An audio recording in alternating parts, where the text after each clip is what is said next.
Welcome. Dimensions of development. It sounds a bit academic, but I guess it would really, because we're academics, so that's fine. I've been thinking for a long time about the business of how people become teachers. And the starting point would be to look at the kind of changes that happen when you become a teacher.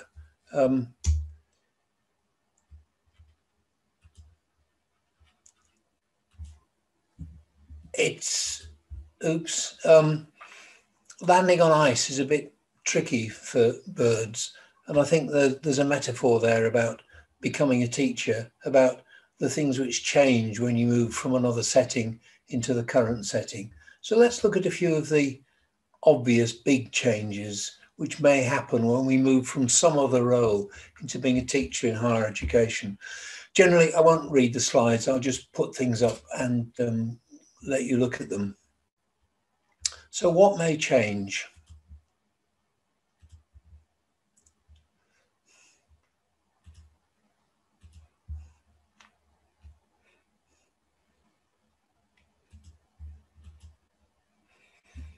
By practice, I mean, if you're a lawyer, being a lawyer, doing law, that's the kind of thing I mean by practice. Service is, it's an American term, but it's being a member of professional associations, those kinds of activities.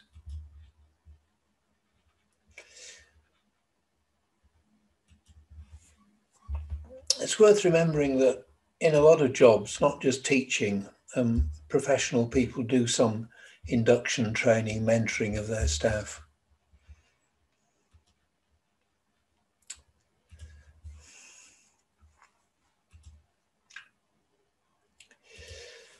What can one say about the changes to organisational culture when you come into higher education? The point I'm making here is quite simple. We often treat people when they come into higher education the same way we treat our students, as empty vessels, people to be inducted. I think we need to accept, respect, build on what they bring. And that applies to new staff as well as to incoming students. I guess there could be other things which might change as well. But we have to accept, I think, that it's an unsettling kind of a change coming into higher education. Some things are similar and some things are very, very different. And we have to help our colleagues make that rather complex transition. I want to focus for the rest of this, though, on teaching. There are lots and lots of accounts out there of what it means to develop as a teacher in higher education. This is just a small selection of them.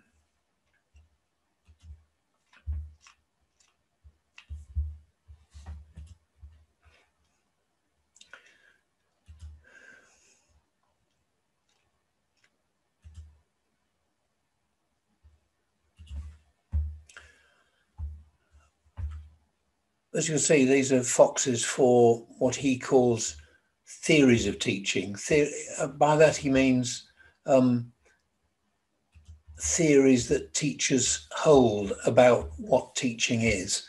You'll see words in bold scattered throughout these. This is the equivalent to me flashing up these various accounts to try and make sense of them and see what was going on. Anyway, Fox's account of 4 theories that teachers may bring to their practice. Paul Ramsden does a characteristically crisp, concise account of what he thinks are 3 theories of teaching. They're a different kind of theory from those by Dennis Fox. Kugel's account, I'll let you read that.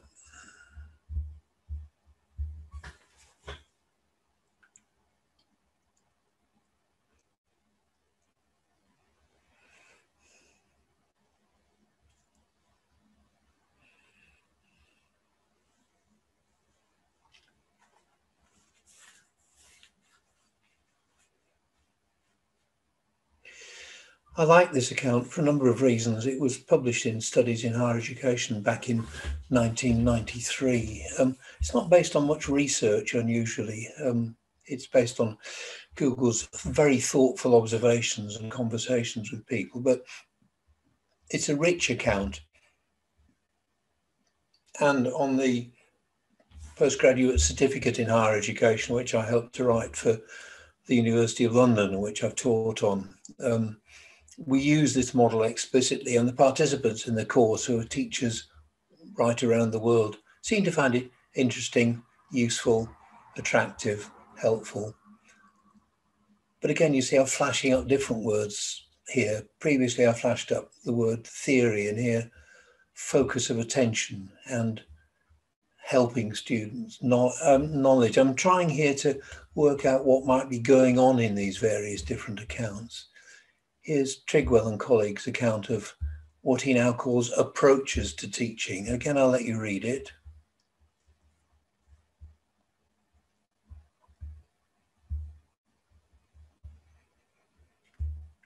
They're talking about focus and they're talking about intentions here.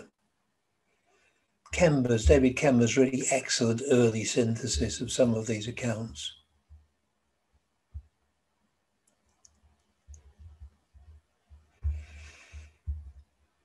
He's talking about conceptions of teaching here, but he's also, in his two conceptions, talking about the focus of attention and the orientation of teachers.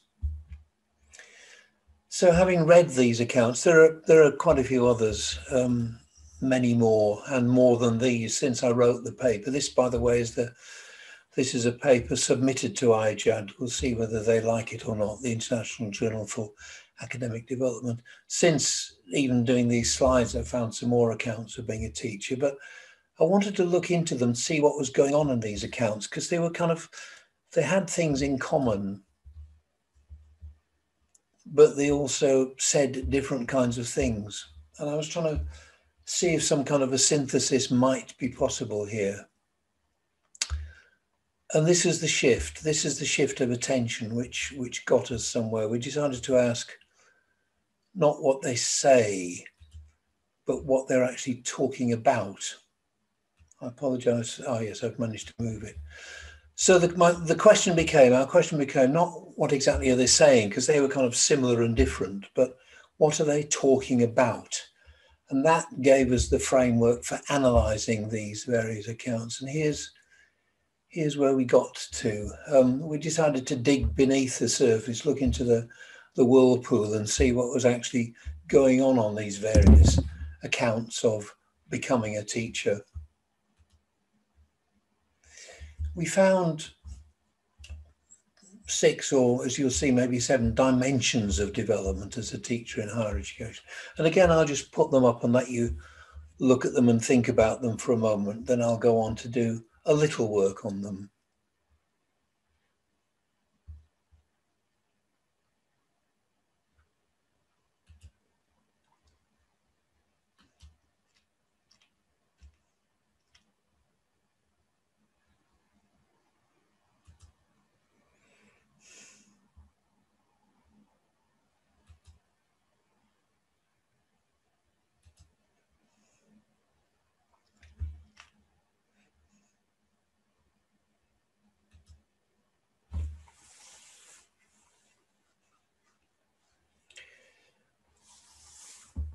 We think these are the main dimensions which are present with a bit of digging in all these various accounts.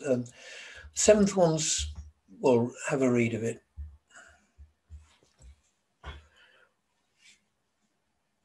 Initially, we thought it was one of the dimensions, but it probably isn't. It's a kind of meta dimension, at the risk of being pompous.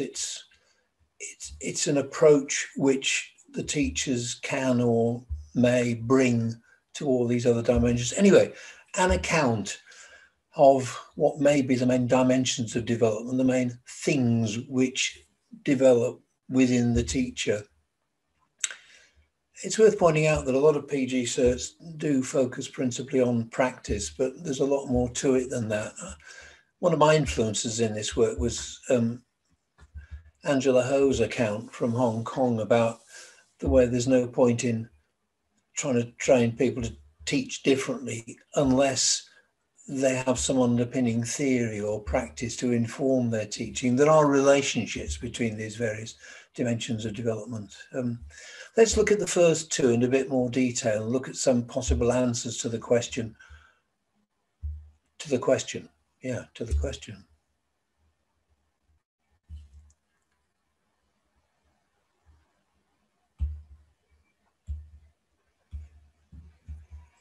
See, reframing the first one as a question immediately gets to be productive. The accounts of becoming a teacher talk about teachers focusing on typically shifting their focus from themselves to their students, but students as a group or individual students. And I don't think any of them talk about shift of attention onto, for example, authority figures in the subject of the department. So reframing the accounts as questions turns out to be quite productive. Similarly, on what does the teacher focus their attention? That's a longer list than most of these accounts provide. And one could do a similar account for all the various other dimensions. What else can we do with these dimensions?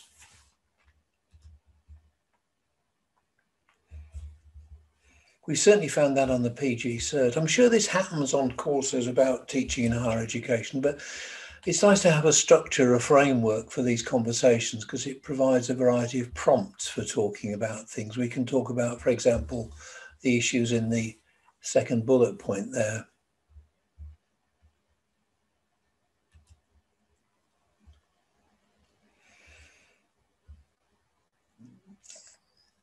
I'm not very good at graphics, but if I were, I'd have done a series of lines here and showing the idea of movement along each of these dimensions. And then, as in that bullet point, looking at relationships between positions and movements along these various dimensions. It's a fairly complicated dynamic picture, but I think it feels a more authentic account of how people develop as teachers and how we might help them to develop than this simple moving from step one to step two, this slightly oversimplified robotic process that some of the accounts, they don't mean, but they suggest, they imply. And gosh, yes, context always matters hugely, whether the context is the discipline, the institution, national culture, national educational systems. And finally, this is an academic piece of work, but it's intended to be useful.